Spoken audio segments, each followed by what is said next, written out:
वीतराग विज्ञान नमो ताहि जातै भये अरहंतादि महान।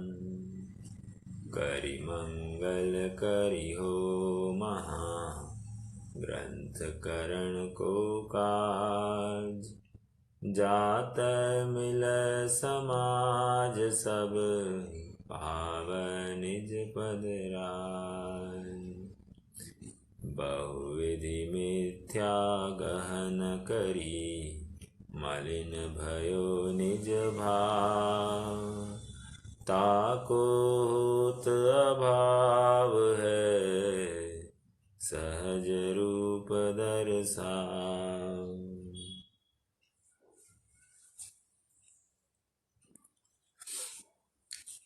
किसे प्रश्न उत्पन्न हो सकता है कि हम तो जैनी है और जो भगवान ने फरमाया है सो हमको उसका अनुकरण करना। यहाँ वहाँ तर्क कुतर्क देखने समझने से क्या उपलब्धि है, या अन्य मत का विचार करने से क्या उपलब्धि होगी।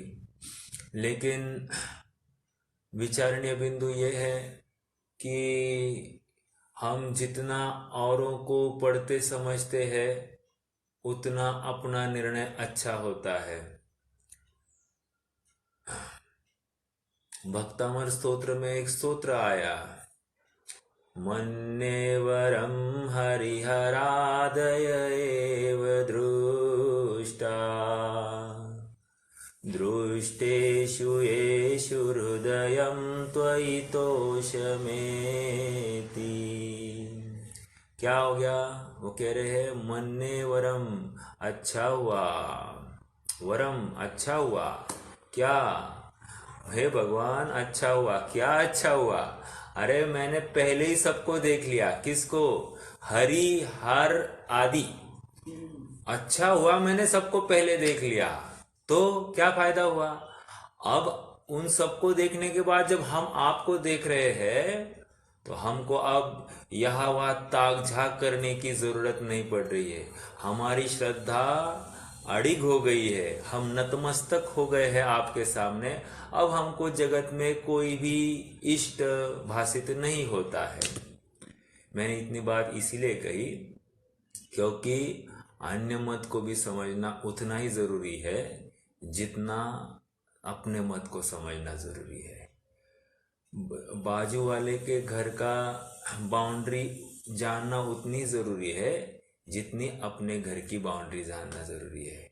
नहीं तो गलती से अन्य के कंपाउंड में जाए तो तकलीफ हो जाएगी और उसको लेकर अपवाद के कार्य बन जाते हैं। तो इसलिए अपना भी जानना, औरों का जानना और उसमें से यथार्थ निर्णय करना। मैंने कहा था जो अच्छा सो मेरा, ऐसा नहीं सॉरी, जो मेरा सो अच्छा ऐसी बात नहीं है, लेकिन जो अच्छा है सो मेरा है। हम वैसा ही निर्णय करेंगे जो यथार्थ है, वस्तु स्वरूप के अनुसार है और वो सर्वोत्कृष्ट होगा, अपने मोक्ष मार्ग के अनुकूल होगा। ठीक है, ज्ञान योग मीमांसा की चर्चा हम कर रहे हैं। कुछ 2 बिंदु बाकी है, हम उसके ऊपर विचार करते हैं और प्रकरण को आगे बढ़ाएंगे। कल पंडित साहब हमको बता रहे थे कि पवन आदि के माध्यम से सिद्धि करता है और लोक में महंतपना प्राप्त होता है। तो कह रहे इससे क्या हुआ? दूसरा कहते हैं कि पवन आदि के माध्यम से ध्यान करता है और समाधि लगाता है, तो वहां पर पवन को रोककर कोई उपलब्धि नहीं, आत्म कल्याण कुछ होगा नहीं। कह रहे पवन को रोककर तुम्हारा ध्यान पवन को रोकने में ही है, तुम्हें आत्मा के तरफ तुम्हारी दृष्टि नहीं, आगे बढ़ना चाहिए। देखो अपने यहाँ पर भी रूपस्थ पदस्थ आदि आदि ध्यान बताए हैं और वहां पर ये सब बातें आ सकती है। मतलब कमल का फूल है, फिर फूल में एक भौरा है उस भौरा में भौरे के स्थान पर एक सिंहासन है, और उस सिंहासन के ऊपर हम बैठे हैं, हमारा शरीर है, आदि आदि सब बातें आएगी। लेकिन वहां पर सबको उड़ाते उड़ाते उड़ाते जाते, फूल हवा आती है, सब फूल पंखुड़ियां उड़ जाती है, फिर अग्नि चलती है, अग्नि चलने से ये शरीर आदि सब राख हो जाते हैं, सब रह निकल जाते, और जो बचता है वो पदार्थ मैं हूँ। तो मैं हूँ इतना समझकर काम नहीं था, मैं हूँ समझकर उस मैं में अहम करना था, और वो अहम अगर नहीं हुआ तो वहां तक पहुंचकर भी काम नहीं होने वाला है। समझ में आया? और एक तर्क दिया कि मन के विकल्प शांत हो जाते हैं और सुख उत्पन्न होता है, और यम के वशीभूतपना नहीं रहता है। तो पंडित साहब ने कहा कि तुम जो वायु योग के माध्यम से तुम साधना करते हो, उससे तो तुम्हारी चेतना एकदम अवरुद्ध हो जाती है। जैसे निद्रा में कोई जीव है, उसकी चेतना अवरुद्ध हो गई है, वैसी की वैसी चेतना तुम्हारी समाधि धारण करने पर हो जाती है। तो जब समाधि धारण करता है तो चेतना अवरुद्ध हो गई है। तो जब चेतना अवरुद्ध हो गई है, उस समय में सुख कैसे उत्पन्न होगा? और अगर जब सुख ही उत्पन्न नहीं होगा तो तुम सुखी होने की कल्पना कैसे करते हो? ओके। और तीसरी बात, यम के वशीभूतपना कह रहे, यम के वशीभूतपना कह रहे, जितने भी साधना करते हैं उनको एक काड़ी लगा दो तो जलते हुए दिखाई देते हैं। तो यम के वशीभूतपना नहीं है ऐसा मत कहो, वो भी मरते हुए दिखाई देते हैं। तो ये तीन बातों का निराकरण हो गया। फिर वे कहते हैं कि ध्यान लगाना और अनहदनाद में रम्मान होना। तो कह रहे अनहदनाद, व्हाट इज अनहदनाद? कह रहे एक अंतर्ध्वनि आती है, और उस अंतर्ध्वनि में स्वयं के परिणामों को तद्रूप करना, उससे एक रूप होना, आनंद मनाना। कह रहे ये जो अंतर्ध्वनि आई ये क्या है? आवाज है ना, ध्वनि है। ध्वनि क्या है? पुद्गल है, और तुम्हारा उपयोग पुद्गल वस्तु के ऊपर है, पर का विकल्प कर रहा है, और तुम आत्मा की प्राप्ति करने की कल्पना कर रहे हो। आत्मा को प्राप्त करना है तो अतीन्द्रिय वस्तु को पकड़ना है, पर का विकल्प करके उसमें तद्रूप परिणाम करके कुछ लाभ नहीं होगा। देखो, पर ज्ञान का ज्ञेय बने इसमें तकलीफ नहीं है, लेकिन पर ज्ञान का ज्ञेय बनकर उसमें ही परिणाम को तद्रूप करना, ये तकलीफ है।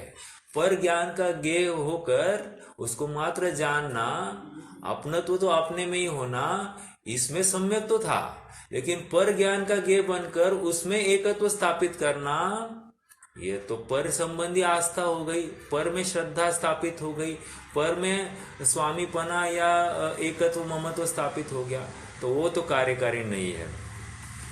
फिर वे कहते हैं कि सोहम सोहम कहो। तो सोहम मतलब क्या? तो कह रहे सोहम मतलब सो मैं हूं। सो मतलब वह मैं हूं। वह मैं हूं मतलब क्या?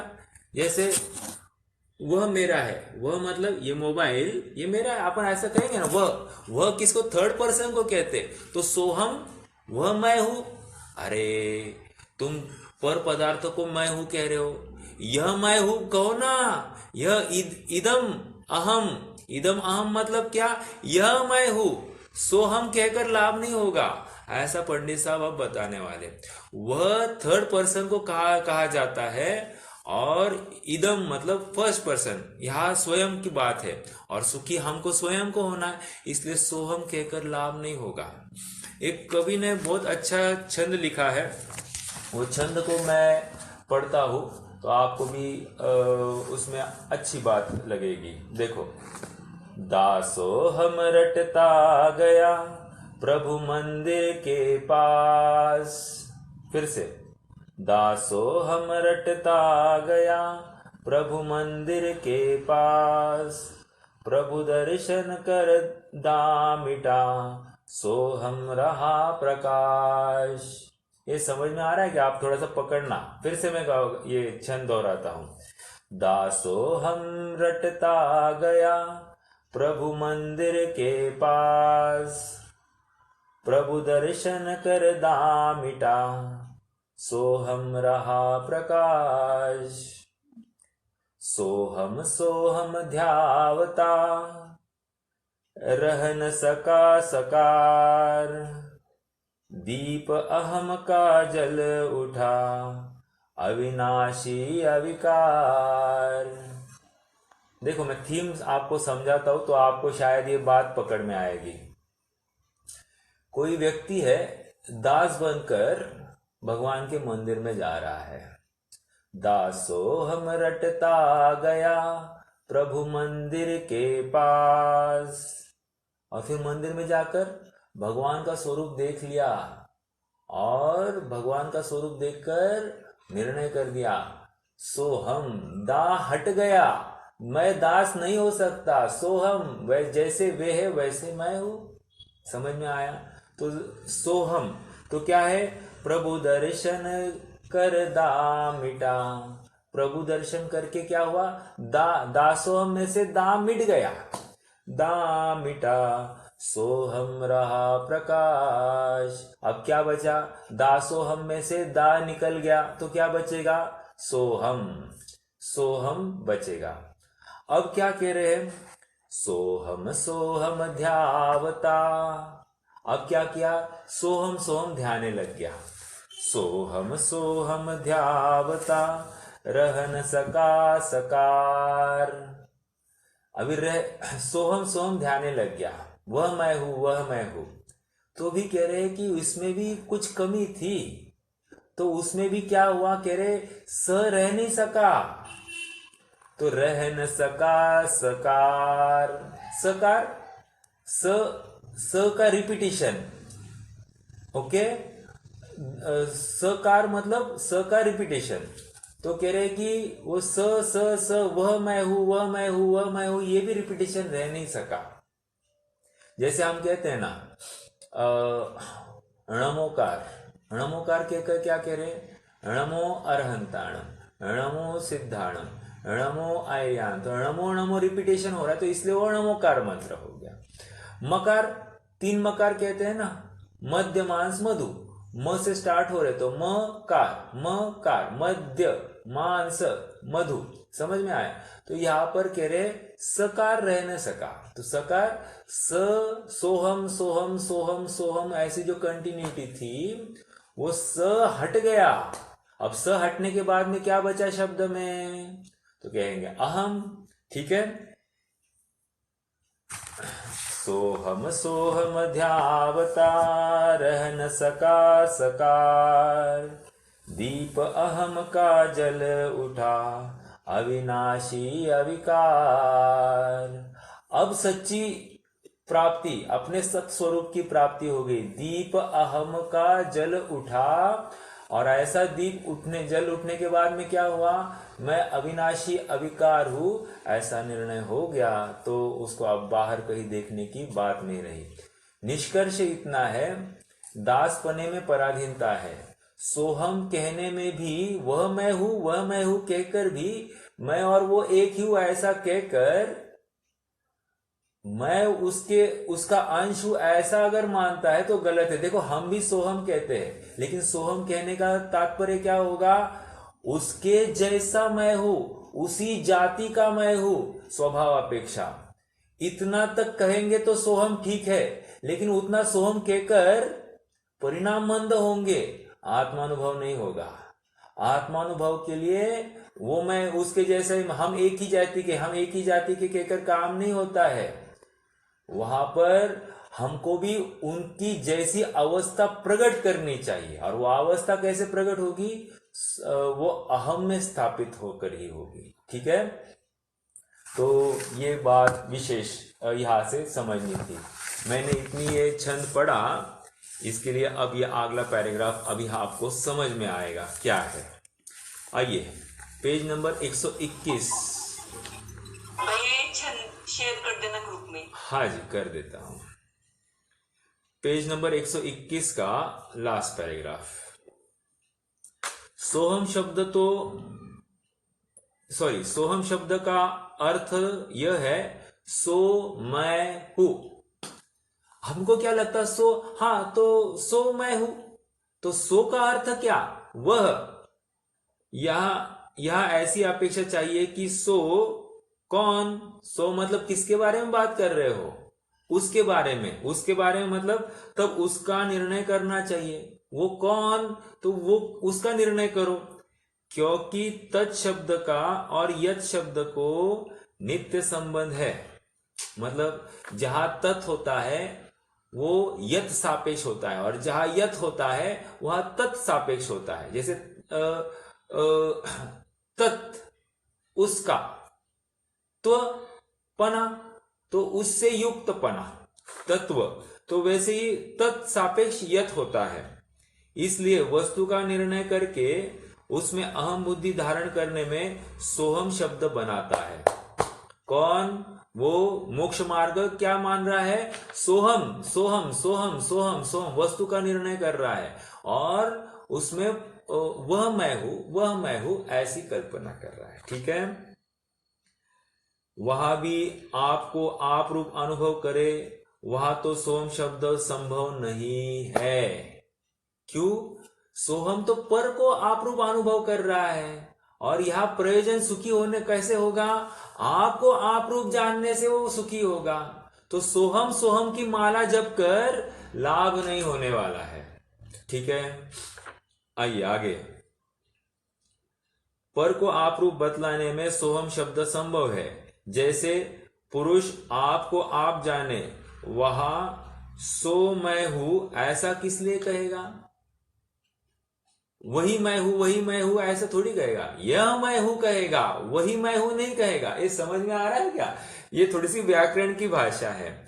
वह मैं हूं, वह मैं नहीं, यह मैं हूं कहेगा। देखो जैसे अमृत चंद्र स्वामी ने कहा, यह मैं ज्ञान दर्शन सामान्य एक, यह मैं कहकर वह मैं नहीं कहा उन्होंने, यह मैं कहा। तो यह मैं कहकर यह मोक्ष मार्ग के प्रणेता हम यहां खड़े हैं, वह मोक्ष मार्ग के प्रणेता नहीं कह रहे, यह मोक्ष मार्ग अपने में स्थापित करते हुए बात होती है। यह बात बहुत जरूरी है, वह बात नहीं। वह मतलब थर्ड पर्सन बात करने में दम नहीं आता, फर्स्ट पर्सन बात करते तो दम आता है। समझ में आ रहा है क्या, ठीक है। कोई, हाँ बोलिए ना। लेकिन सोहम सोहम के साथ शुद्धोहम भी लगा देना नहीं सुना है ना, इसीलिए तो ये देखो एक एक शब्द का शब्दशः अर्थ भी कितना जरूरी, शब्दार्थ बहुत जरूरी है। बस कोई रटते जाता है, अपन रटाते जाते हैं, और अहम अहम अहम कहना तो बस अपने को लगता है हाँ हाँ वही है। मतलब देखो भाव भाषण के स्तर पे शायद कोई ऐसा मान ले कि आत्मा का ही अनुभव करना है, लेकिन शब्दार्थ कुछ और है, और हम भावार्थ कुछ और ले रहे हैं, ये बात हो रही है। ठीक है, उसमें समझो सोहम सोहम शुद्धोहम कैसा जाप, हाँ शुद्धोहम कहेंगे तो कोई प्रॉब्लम नहीं है। मैं शुद्ध वही मैं हूं, मैं शुद्ध स्वभावी हूं, कोई प्रॉब्लम नहीं। लेकिन सोहम कहने में तकलीफ है, ये कह रहे हैं। हाँ हाँ हाँ, शुद्ध हम तो ठीक है, चल सकता है, वो तो विशेषण लगा दिया पहले, शुद्ध अहम तो ठीक है, वो चल जाएगा। नहीं भैया, ये ध्यान शतक में ये सब शुद्धोहम बुद्धोहम ये सब करके बाद में ये सोहम यानी ऐसा मैं हूं, ऐसा वो ध्यान शतक में आता है। हाँ तो ध्यान शतक में उसका अर्थ क्या लेना, मैं बता रहा हूं ना। सोहम का अर्थ वो एक जाति, जैसा त्रिकाली ध्रुव वो परमात्मा है, भगवान है, उनके जैसा मैं हूं, इतना अर्थ लेना वहां पर। ओके, मतलब स्वभाव या जाति अपेक्षा एक है, इतना ही वहां पर अर्थ लेना है। क्योंकि व्याकरण की ये है ना भाषा, कहीं और एक जगह पर ऐसा ही है। देखो एक और एक छंद मैं ये बताता हूं आपको।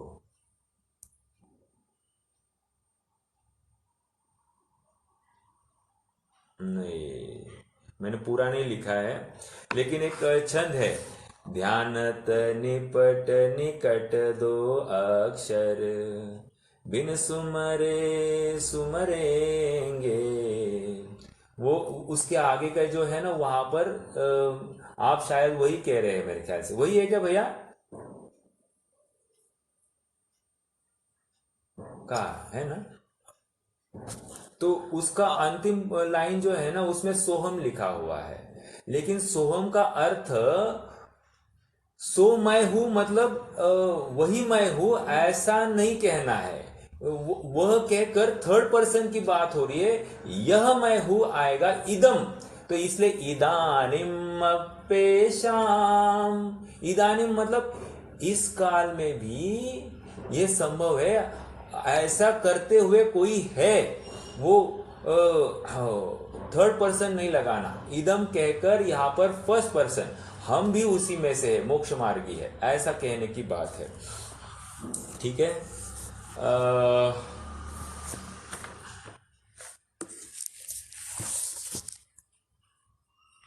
आइए थोड़ा सा और आगे बढ़ते हैं।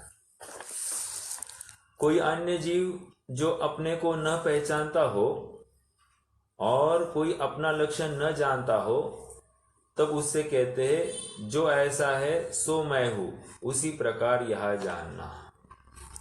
मतलब कोई अपने को समझता नहीं, उसको समझाने के लिए देखो वो कैसे शुद्ध है ना, वैसे मैं शुद्ध हूं, तो वो तभी सोहम कह रहे हैं, मतलब एक को रिलेशन सेट करने के लिए। लेकिन स्वयं का परिचय स्वयं को देने के लिए सोहम जरूरी नहीं है, अहम जरूरी है।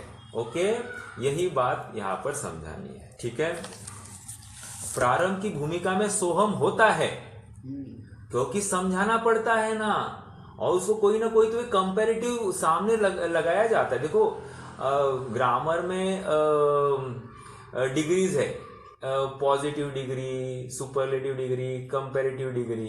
कंपैरेटिव डिग्री वहां पर दो में आप कंपेयर करो, सुपरलेटिव में भी कंपेयर करो, लेकिन पॉजिटिव में तो आय पे आती है बात, और यहां पर आई इज इंपॉर्टेंट। जब तक आय में नहीं आएंगे तो काम नहीं होगा। कंपैरेटिव हो गया, हाँ हो गया, उसके आगे क्या, अहम में आना है, पॉजिटिव में आना है, तो ही काम होगा। ठीक है, चलिए आगे बढ़ते हैं। ये एक प्रकरण हो गया। अब थोड़ा सा एकदम इजी विषय है ये, अगला पैराग्राफ, थोड़ा फास्ट जाएंगे। पेज नंबर 122 पर आ जाइए। तथा कोई ललाट, भ्रमर और नासिका के अग्र को देखने के साधन द्वारा त्रिकुटी आदि का ध्यान हुआ कहकर परमार्थ मानता है। क्या कर रहा है, देखो आंखें ऐसी स्क्विंट लाता है, आंखें क्यों, नाक के अग्र भाग पर देखना है नाक का अग्र भाग दिखाई नहीं देता है, और ये क्या करता है, आंखों को क्रॉस करा लेता है। अब देखो नासाग्र दृष्टि कही, देखो अपने में से ही वो बात उठाइए, नासाग्र दृष्टि से ध्यान है, और नासाग्र के नाक के अग्र भाग पर आपकी आंखों के बिंदु वो केंद्रित होते हुए दिखाई देते हैं। मतलब ना पूरी आंखें बंद है, ना पूरी खुली हुई, और अर्धोन्मिलित आंखें, और वो नाक के अग्र भाग पर कॉन्सेंट्रेट करती हुई, ऐसी मुद्रा है। अब किसी ने क्या किया, अच्छा भगवान ऐसे है, उसने भी क्या किया, आंखों को खाली बैठ गया और आंखों को बराबर नाक के अग्र भाग पर उसने केंद्रित किया। अरे आंखों के माध्यम से, आंखों में वो क्या है, वो तो प्रेशर आएगा आंखों के ऊपर, और इंद्रिया सापेक्ष नासाग्र होने की बात कर रहा है। और जबकि यहां पर इंद्रिया का अवलंबन छोड़ के सहज आंखों की ऐसी दशा हो जाती कि वे अर्धोन्मिलित होकर वे नासाग्र होती है। अब ये तो खाली बाह्य शरीर के माध्यम से ये स्वयं को साधना हुई ऐसा मान रहा है। तो देखो, तथा कोई ललाट, ललाट मतलब कपाल, तो कपाल पर भी एक चक्र है, उस कपाल पर भी कॉन्सेंट्रेट करता है। दूसरा नासाग्र, नाक के अग्र भाग पर वो कॉन्सेंट्रेट करता है। भ्रमर, भ्रमर मतलब कोई ऐसा एक भ्रमर ध्वनि होगी, मैं ये जानता नहीं हूँ, मैं अनुमान से बोल रहा हूँ। भ्रमर ऐसी एक ध्वनि होगी और उसमें वो कोई चक्र उसमें वो कंसंट्रेट करता होगा। नहीं तो एक भ्रामरी प्राणायाम भी होता है, वो करता है तो वहां पर वो गूंजन होने से क्या होता है, गूंजन करता है लेकिन उसमें ओम ओम ओम ही उच्चारण होता है। तो इससे क्या होता है कि उससे भी परिणाम बहुत शांत होते हैं, मानना मेरी बात, होते हैं शांत। लेकिन ये सब करने से साधन द्वारा त्रिकुटी आदि का ध्यान हुआ कहकर। ना व्हाट इज त्रिकुटी? सुनील भैया जरा देखो, व्हाट इज त्रिकुटी? त्रिकुटी हुआ कहकर परमार्थ मानता है। एक मिनट,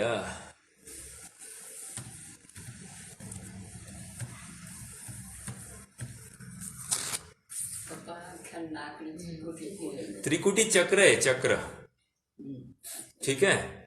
ये त्रिकुटी मतलब चक्र है, वो चक्र का ध्यान करना किया मानता है और उससे परमार्थ हुआ कहता है। मतलब इनको कंट्रोल में ले लो, इन चक्रों को आप प्रेरित करो, उत्तेजित करो, तो इससे क्या हुआ, इससे साधना हो गई, ध्यान हो गया, ऐसा कह रहे हैं। अर्थात समाधि लग गई, वो समाधि ये शब्द लगाते। वहां नेत्र की पुतली फिराने से मूर्तिक वस्तु देखी, उसमें क्या सिद्ध हुआ? समझ में आया? नेत्र की पुतली फिराई और उसमें से नासाग्र देखा, मतलब नाक का अग्रभाग देखा, इसमें क्या सिद्धि हो गई? प्रश्न किया। तथा ऐसे साधन से किंचित अतीत अनागत का ज्ञान हो, वह वचन सिद्धि हो, वह पृथ्वी आकाश आदि में गमन आदि की शक्ति हो, वह शरीर में आरोग्यतादिक हो, यह तो सर्वलौकिक कार्य है। देखो पंडित साहब स्वीकार कर रहे हैं, इससे बहुत कार्य होते हैं, ज्ञान का क्षयक्षम बढ़ जाता होगा, या फिर भूतकाल भविष्यकाल का निमित्त ज्ञान इसको हो जाता है, सामने वाले को देखकर उसका क्या हाव भाव ये सब उसको पता चल जाता है, और अतीत अनागत का ज्ञान हो जाता है। देखो वे स्वीकार कर रहे हैं, पृथ्वी आकाश आदि गमन की शक्ति होती है, इसको ऐसी रिद्धियां हो जाती है कि पृथ्वी पर गमन करने चला, मतलब पृथ्वी में वो आकाश में गमन करे, ऐसा पृथ्वी से आकाश में गमन करे, ऐसी उसके पास रिद्धि प्रकट हो जाती है। देखो एक अभी 50-60 साल पहले एक कारंजा में भट्टारक हुए, ये मैंने सुना है। तो वो कहते हैं कि कोई प्रॉब्लम हो गई तो रातों रात वे कारंजा से दिल्ली गए और दिल्ली फिर से जाके आए। तो ऐसी रिद्धि थी उनके पास में, रिद्धि थी उनके पास में। समझने की बात यह है कि ये ठीक है, ये रिद्धि है, लेकिन इससे आत्मकल्याण क्या हुआ? समझ में आया क्या? ये ऐसी रिद्धि शायद किसी में प्रकट हो जाए, जैसे हम भी कहते हैं कुंद स्वामी को चारण रुद्धि थी। चारण रुद्धि थी तो क्या आत्मकल्याण का क्या हुआ उसमें? आत्मकल्याण तो आत्मा में जाने से हुआ, चारण रिद्धि करने से, प्रकट करने से कोई आत्मकल्याण नहीं हुआ। समझ में आ रहा है क्या? ये बहुत महत्वपूर्ण। देखो हम क्या होता है, हम शायद इन्हीं बिंदु आवे, जैसे समनभद्र स्वामी शिवपिंडी पर उन्होंने चंद्रप्रभ भगवान की प्रतिमा वहां से प्रकट हो गई। तो चंद्रप्रभ भगवान की प्रतिमा वहां से प्रकट हो गई इसलिए वो श्लोक अतिशयकारी, ऐसा नहीं है। अरे वहां तो वो मंत्र विद्या थी, ठीक है, लेकिन कहीं ना कहीं उसको उपकारी नहीं है। जहां आत्म परिणाम संलग्न हो गए, आत्माभिमुख हुए, उससे ऐसी सहज सामर्थ्य हो जाए तो वो अलग बात है। लेकिन पवन आदि के माध्यम से साधना करने से ऐसे कोई विशेष रिद्धियां प्रकट हो गई तो क्या हुआ? उसमें आत्महित तो कुछ हुआ नहीं, ठीक है। तथा पृथ्वी आकाश आदि में गमन आदि की शक्ति हो, वह शरीर आरोग्यतादिक हो, तो यह तो सर्वलौकिक कार्य है। देवादिक को स्वयमेव ही ऐसी शक्ति पाई जाती है, इनसे कुछ अपना भला तो होता नहीं है। अभी देवों में ये सब रिद्धियां पाई जाती है, तो इससे क्या वे आत्मज्ञानी हो गए? कुछ नहीं हुआ। समझ में आया? देखो, भर्तृहरि और शुभचंद्र कौन भटक गए थे? भर्तृहरि भटक गए थे ना। और शुभचंद्र ने क्या किया? शुभचंद्र ने 12 वर्ष के बाद में भर्तृहरि ने क्या किया था कि उन्होंने सोना बनाने की विद्या सीख ली थी, और फिर शुभचंद्र को मिले।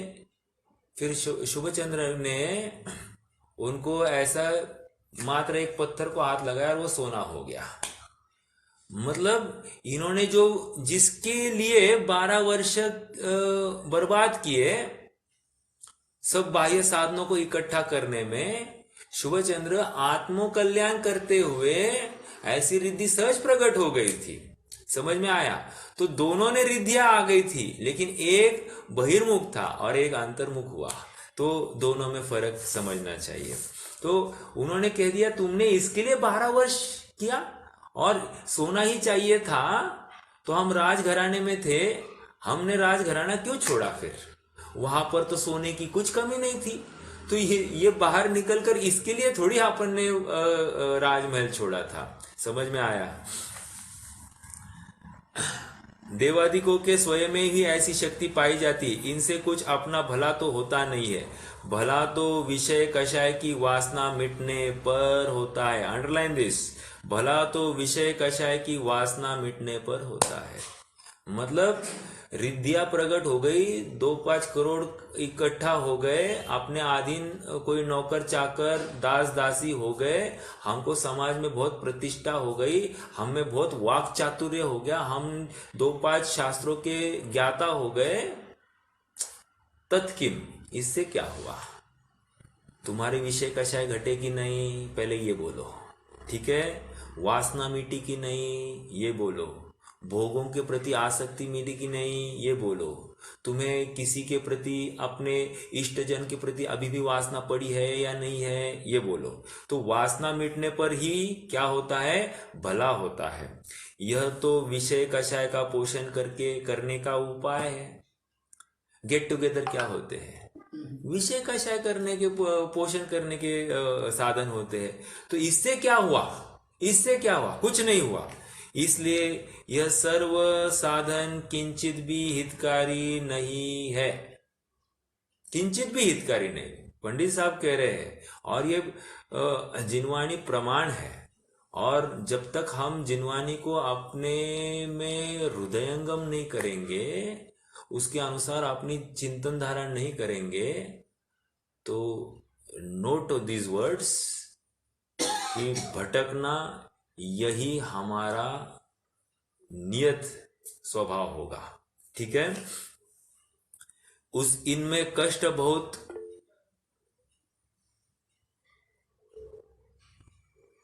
क्या है भैया?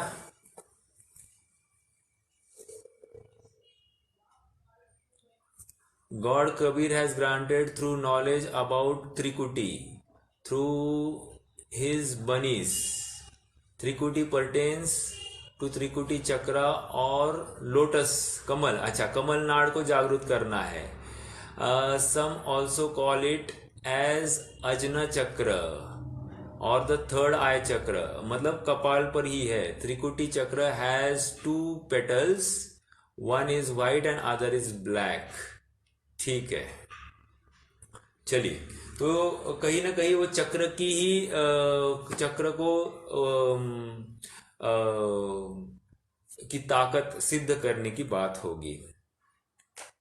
किंचित भी हितकारी नहीं है, इसमें कष्ट बहुत बहुत मरणादि पर्यंत होता है और हित साधता नहीं है। इसलिए ज्ञानी वृथा ऐसा खेद नहीं करते। कषाय जीव ही ऐसे साधन में लगते हैं। मतलब जिनकी विषय कषाय में प्रवृत्ति है, रुचि है, वे ही ऐसे विपरीत साधनों का अवलंबन लेते हुए दिखाई देते हैं और वहां मोक्ष मार्ग की कल्पना करते हैं। वहां भी कषाय मंद होगी, लेकिन और उसको वे मोक्ष मार्ग मानेंगे, लेकिन सचमुच कषाय मंद नहीं है, कषाय तो और तीव्र है। प्रमाण, वो संयोग हटाकर देख लीजिए, जैसे ही संयोग हट जाता है वैसे ही कषाय से तीव्र हो जाता है। ओके, तो इसलिए ये कषाय ज्यादा ही है, मंद नहीं है। आइए आगे। तथा किसी को बहुत तपस्या द्वारा मोक्ष का साधन कठिन बतलाते हैं। अब देखो, और किसी को सुगमता से ही मोक्ष हुआ कहते हैं।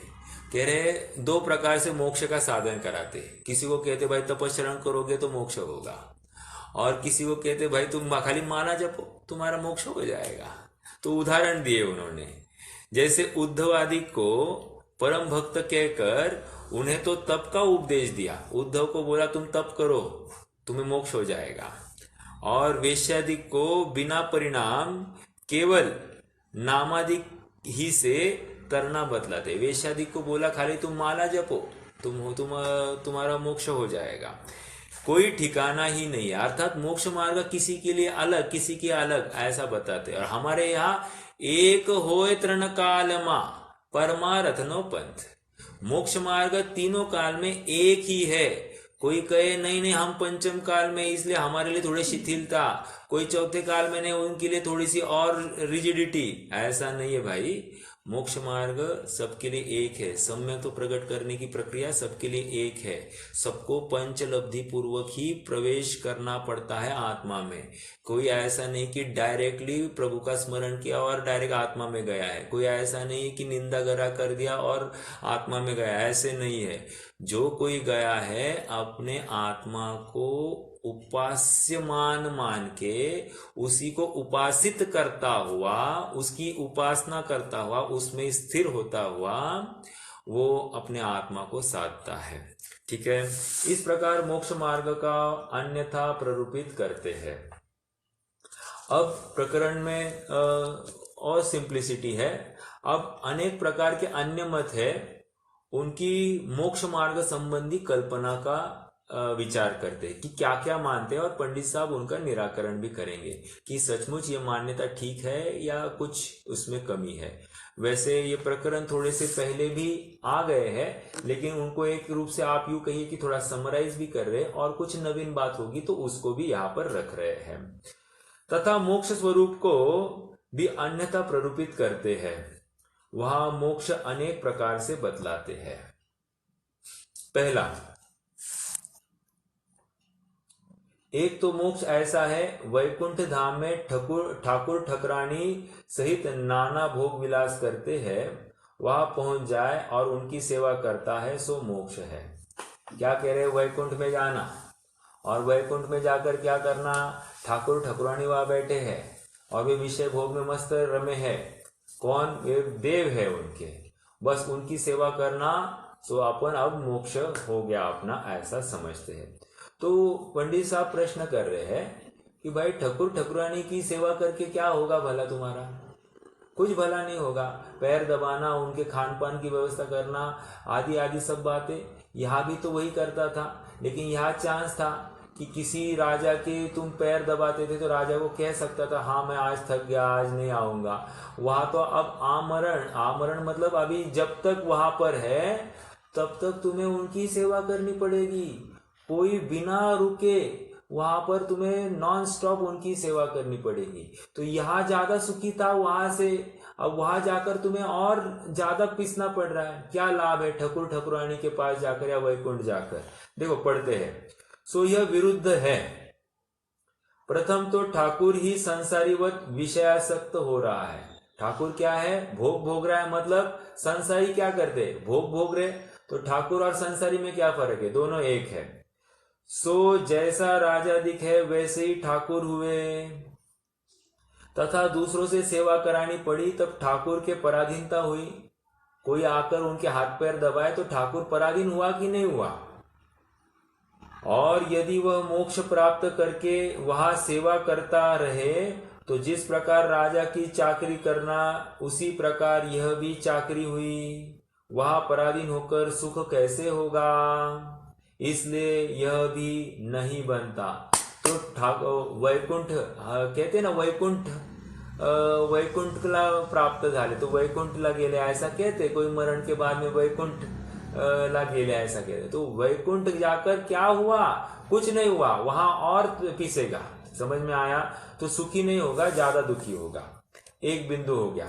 दूसरा बिंदु, तथा मोक्ष ऐसा कहते हैं, ईश्वर के समान आप होता है सो भी मिथ्या है। देखो, अगर हमको कहे कि प्रवचनानुसार की 80वीं गाथा क्या है? जो पश्यति अपानम, नहीं, क्या है वो 80वीं गाथा?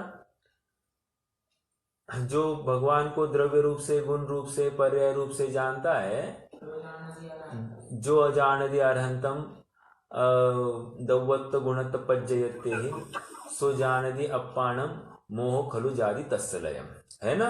वो बात वहां पर है। मतलब भगवान जैसे है वैसे स्वयं को जाने तो ये भी और इसका मोह का नाश होता है। बराबर। अब सेम बात यहां पर कह रहे हैं, ईश्वर के समान आप होता है सो मिथ्या है। अब इसको तो मिथ्या बोल रहे हैं। देखो कारण क्या है? यदि उसके समान और भी अलग होते हैं तो बहुत ईश्वर हुए।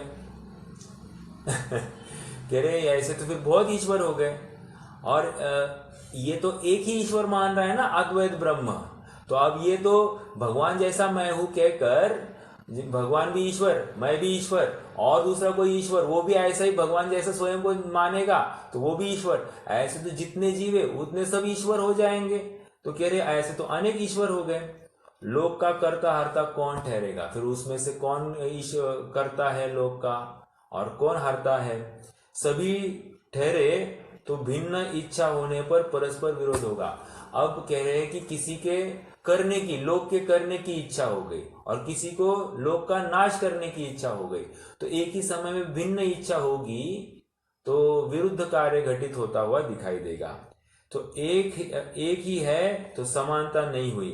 न्यून है उसको नीचपने से उच्च होने की आकुलता रही, तब सुखी कैसे होगा? जिस प्रकार छोटा राजा या बड़ा राजा संसार में होता है, उसी प्रकार छोटा बड़ा ईश्वर मुक्ति में हुआ सो नहीं बनता। कह रहे मान लीजिए वो बड़ा ईश्वर है, मैं छोटा ईश्वर हूं, ऐसा माने तो क्या तकलीफ है? कह रहे ऊंच नीच का भेद हो गया। और जैसे लोक में भी बड़ा राजा और छोटा राजा ऐसा भेद होने पर छोटा राजा स्वयं को दुखी होता है या फिर स्वयं को नीचा मानता है, हीन मानता है, वैसे ही वहां पर भी कल्पना होगी तो ये सुख पने की प्राप्ति नहीं हो सकती। ठीक है, ये दूसरा बिंदु हो गया। पहला बिंदु था ठकुर ठकुरानी के पास जाना वैकुंठ में और उनकी सेवा करना। दूसरा, भगवान का स्वरूप और मेरा स्वरूप एक ही है, मैं ही वही हूं। ठीक है, ऐसा मानना, भगवान स्वयं समान आपको मानना सो मिथ्या है। अब तीसरी बात कहते हैं कि तथा एक मोक्ष ऐसा कहते हैं, वैकुंठ में दीपक जैसी एक ज्योति है, वह ज्योति में ज्योत मिल जाती है, उसी को मोक्ष मानते हैं। जैसे पिक्चर में तो हमेशा यही दिखाते हैं कि वो एक फ्लेम निकलती है और बराबर ऊपर एक बड़ी एक ज्योत चलती है, उस ज्योत में जाकर मिल जाते हैं। बराबर। तो कह रहे ये वैकुंठ। और देखो पिक्चर में जो दिखाया है, जो देखा है, बराबर हम भी कदाचित ऐसी कल्पना अपने सामयिक काल में भी कर लेते हैं कि ऐसी एक ज्योत निकल रही है और उस ज्योत में वो ज्योत उसमें जाकर विलीन हो जाएगी। ऐसी कल्पना भी हो सकती है। तो कह रहे वैकुंठ में दीपक जैसी एक ज्योति है, एक दीपक है और वो निरंतर जलता है, उसकी ज्योत चलती रहती है।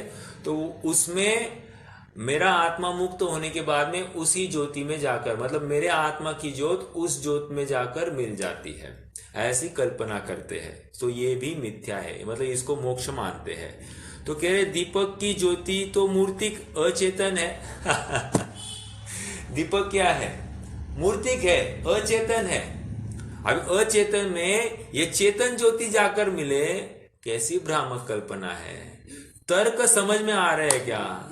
ये फटाफट कितने एक झटके में, ज्यादा कुछ नहीं, हाँ होगा करते होंगे ऐसा नहीं, भाई इतना ही बता। दीप ज्ञान दीप मन के। वो क्या है? देखो, हम भी मानते हैं ज्योत में ज्योत विराजमान, हम भी कहते हैं राइट कि ज्योत में ज्योत, वहां पर सभी एक दूसरे को आह्वान देते हैं, कोई छोटा नहीं कोई बड़ा नहीं, ये मानते हैं। कोई 3-3.5 फीट का है, कोई 525 धनुष का है, कोई पहले गया कोई बाद में गया, सीनियर जूनियर का भेद नहीं है। तो वो तो गोत्र कर्म के अभाव में हम मान लेते हैं, या फिर सूक्ष्मत्व नाम कर्म के अभाव में हमको हो गया, या अवगाहनत्व हमको आयु कर्म के अभाव में हो गया।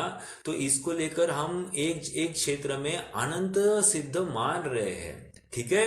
तो वहां पर भी ज्योत में ज्योत, और एक ज्योत में ज्योत कैसे हो सकती है? जैसे हमारी मतिश्रुत ज्ञान रूपी ज्योत, ये अब केवल ज्ञान रूपी ज्योत में कन्वर्ट हो गई। क्या कहा? 12वें गुणस्थान तक क्या था? छद्मस्त था। उस समय क्या था? मतिश्रुत ज्ञान था। अब ये मतिश्रुत ज्ञान रूपी ज्योत या सम्यक ज्ञान केवल ज्ञान में कन्वर्ट हो गया, तो ज्योत में ज्योत मिल गई। समझ में आया? जैसे एक बीज बोया, बीज का अभाव होकर क्या हो गया? वो पौधा बाहर आया, पौधा ही बढ़ गया और उसका फल आया। तो हम क्या कह रहे हैं? ये वो बीज का ही परिपाक है, बराबर।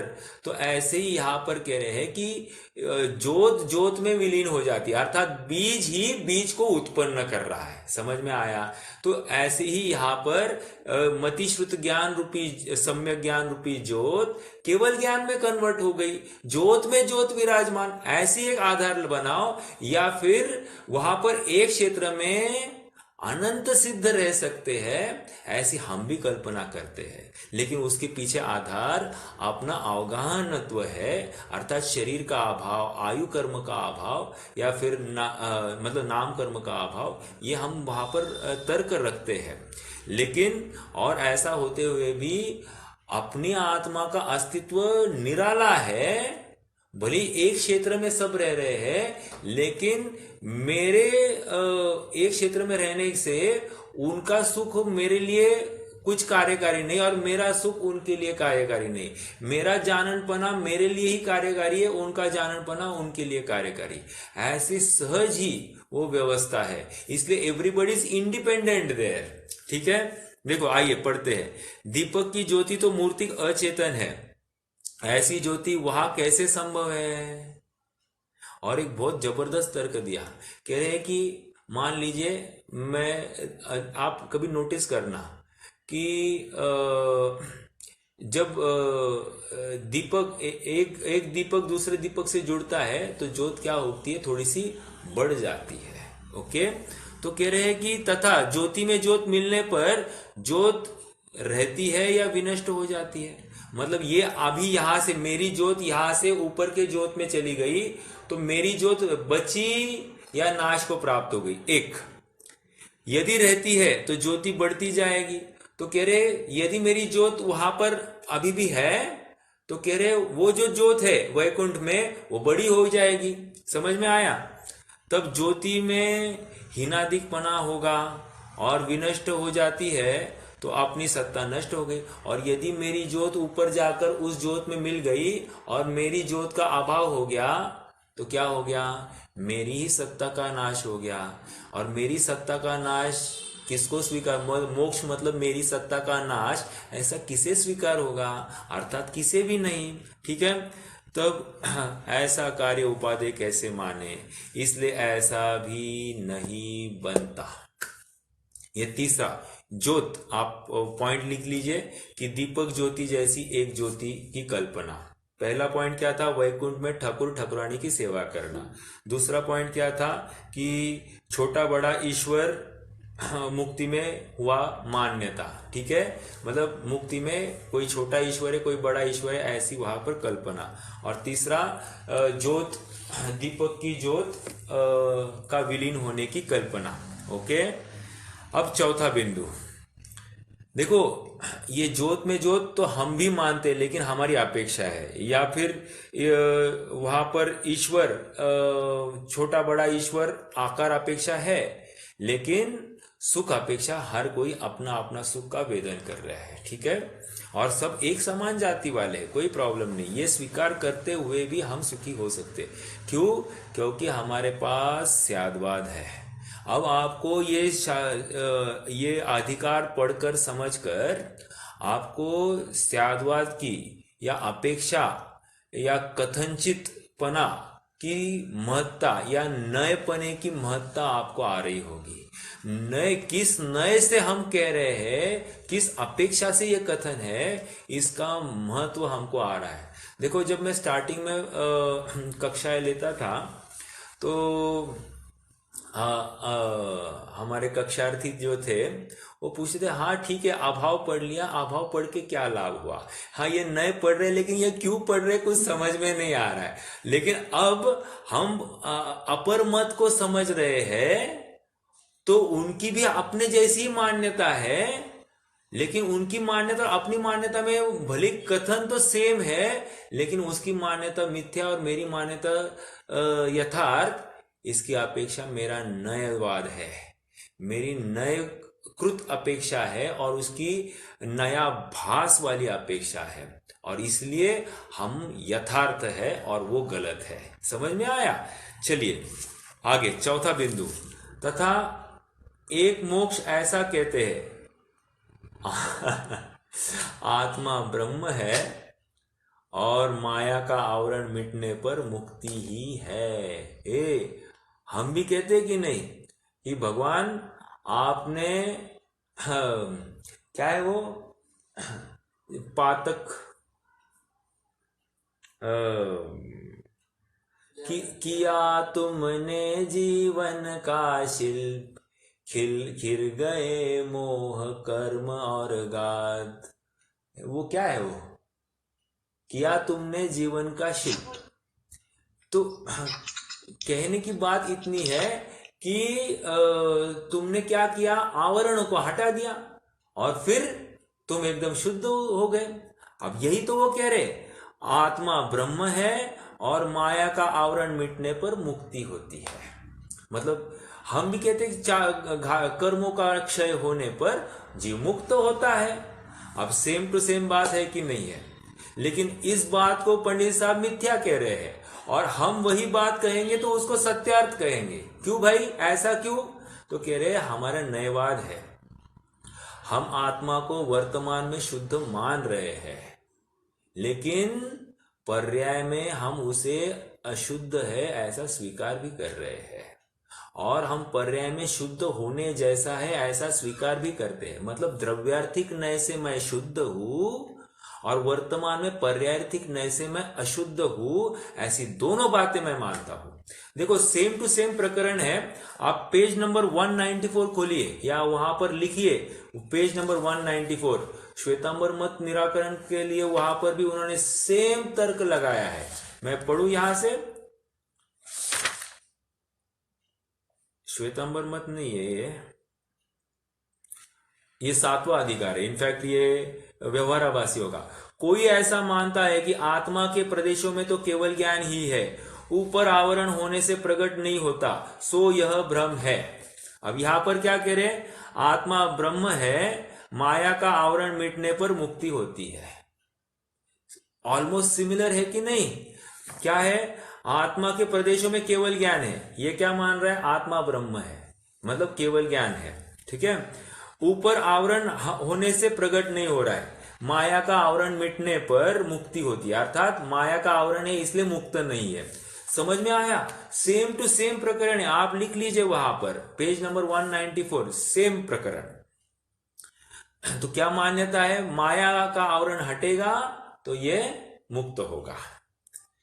यह माया के आवरण सहित था। अब देखो इसके ये दोनों तरफ वो कह रहे कि माया का आवरण से एक था या अलग अलग था।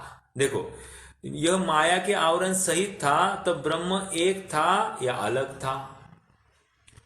मतलब माया और ब्रह्म एक है ना, अभी आवरण से युक्त है, तो ये दोनों एक है या अलग अलग है? अब एक कहेगा तो फंसेगा, अलग अलग कहेगा तो फंसेगा। तो देखिए, आप यदि एक था तो ब्रह्म ही माया रूप हुआ, फिर ब्रह्म माया रूप हो गया। एक है तो कि आप ब्रह्म और माया ऐसी अलग अलग कल्पना क्यों कर रहे हो, एक ही है वे, ठीक है। और अलग था तो माया दूर होने पर ब्रह्म मिलता है, तो इसका अस्तित्व रहता है या नहीं। अलग हो गया तो ये क्या हो गया, ये ब्रह्म में जाकर मिला, तो ब्रह्म में जाकर मिला उस समय में इसका अस्तित्व है कि नहीं है। यदि कहोगे ब्रह्म में जाकर मिला और अस्तित्व का अभाव हो गया तो फिर मोक्ष क्यों करना, ओके। और यदि अलग है तो ब्रह्म में जाकर क्यों मिला, या ब्रह्म से अलग ही रहा तो ब्रह्म में गया, ऐसे क्यों कहते हो। ये समझ में आया क्या आपको। देखो कोई कह रहा है कि मेरे घर में कोई एक शरणार्थी आया, तो उसको पूछा कि तुम उस घर में गए, घर में ही शरण ली क्या, हाँ कह रहे, तो तुम फिर उस घर के हो गए, तो कह रहे नहीं नहीं मैं अलग रहा, मैं घर से अलग के मतलब घर से अलग रहा मतलब फिर तुम उस घर के नहीं हुए, अलग अलग रहे। समझ में आया कि मैं क्या कह रहा हूं। देखो फिर से पढ़ता हूं। यदि एक था तो ब्रह्म ही माया रूप हुआ, और अलग था तो माया दूर होने पर ब्रह्म में मिलता है, तब इसका अस्तित्व रहता है या नहीं। यदि रहता है तो सर्वज्ञ को तो इसका अस्तित्व अलग भाषित होगा, तब संयोग होने से मिला कहो, परंतु परमार्थ से तो मिले नहीं है, और अस्तित्व नहीं रहता तो अपना अभाव होना कौन चाहेगा, अर्थात कोई नहीं चाहेगा, इसलिए यह भी नहीं बनता। वो जो कल्पना करते हैं कि आवरण हटने से मुक्ति होती है, सो भी बात मिथ्या है, ठीक है। देखो हम भी तो आवरण हटने पर मुक्ति मान रहे हैं, लेकिन हमारा दूसरे नए की अपेक्षा कथन है। दूसरे नए की अपेक्षा मतलब अनुपचरित असद्भुत व्यवहार नए से हम कहते हैं कि भगवान ने कर्मों का क्षय करके 8 कर्मों का क्षय किया, तब वे सिद्ध हुए। समझ में आया। लेकिन हम तो ये तो अनुपचरित असद्भुत व्यवहार नए से कहा, और फिर निश्चय ने साक्षात शुद्ध निश्चय ने से क्या, वो अपने आत्मा में ही पूर्ण लीन हो गए, तो सहज ही मुक्त हो गए। समझ में आया। मुक्त हो गए मतलब स्वयं को मुक्त स्वभावी निर्णित करके उस मुक्त स्वभाव में स्थित हो गए, स्वयं को बंधन में स्वीकार ही नहीं किया, देखा ही नहीं, जाना ही नहीं, माना ही नहीं, तो अपने आप बाहर के बंधन भी टूटते हुए दिखाई देते हैं। समझ में आया। तो निमित्त नैमित्तिक की अपेक्षा से हम ऐसा कथन करते हैं कि ये आत्मा में ध्यान लगाया और कर्मों का नाश किया ऐसे भी कहते हैं, लेकिन कर्म अपने आप में पुद्गल वस्तु है, 2 द्रव्य एक रूप होते ही नहीं है, यह हमको स्वीकार है, लेकिन ऐसा हम निमित्त नैमित्तिक संबंध मानते हैं, लेकिन इन दोनों में कर्ता कर्म संबंध नहीं मानते हैं। समझ में आया। 2 द्रव्यों में निमित्त नैमित्तिक संबंध का खंडन नहीं, और 2 द्रव्यों में कर्ता कर्म संबंध का मंडन नहीं। ये बात हमको ध्यान में रखनी चाहिए, ठीक है। बस ये अंतिम पैराग्राफ है, इतना पढ़ते हैं फिर रुक जाएंगे, है ना। तो फिर कल मुस्लिम मत की चर्चा करेंगे। तथा कितने ही एक प्रकार से मोक्ष ऐसा भी कहते हैं कि बुद्धि आदि का नाश होना मोक्ष है। बुद्धियादि गुना उच्छेदा मोक्षा, मतलब बुद्धि आदि गुणों का उच्छेद होना मतलब नाश होना, उसको मोक्ष मानते हैं। अब देखो मतलब बुद्धि मतलब ज्ञान का ही नाश होना, उसको मोक्ष मानते हैं, ठीक है। सो शरीर के अंगभूत मन इंद्रियों के अधीन ज्ञान नहीं रहा, काम क्रोधाधिक दूर होने पर तो ऐसा कहना बनता है, और वह चेतनता का भी अभाव हुआ माने, तो पाषाण आदि समान जड़ अवस्था को कैसे भला माने। जैसे पाषाण है, उसमें ज्ञान नहीं है, तो वो अचेतन है, जड़ है। वैसे ही आत्मा में से अगर आप ज्ञान निकाल दो तो वो भी पाषाण जैसा जड़ हो जाएगा। तो ऐसे बिन जानन पने को मैं अच्छा कैसे मानूंगा? जैसे आज मुझे निरंतर कौन है कौन है कौन है क्या है जानने की इच्छा हो रही है, तो किसके बल पर हो रही है? ज्ञान है, ज्ञानवान हूं इसलिए हो रही है। ज्ञान ही नहीं है तो जानने की इच्छा भी खत्म हो जाएगी। समझ में आ रहा है? तो कह रहे कि कौन चाहेगा अपना ज्ञानपना का अभाव होना? ये कौन चाहेगा? तथा भला साधन करने से तो जानपना बढ़ता है, फिर बहुत भला साधन करने पर जानपने का अभाव होना कैसे माने?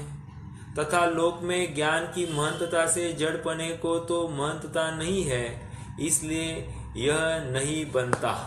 तो कह रहे कि ज्ञान की महंतता है इसलिए हर चीज की महंतता आती है। ज्ञान ही नहीं रहा, जो महंत वस्तु है वो ही नहीं रही, तो फिर जगत के अन्य वस्तु की क्या महंतता होगी? सो इसलिए कोई वैल्यू नहीं है।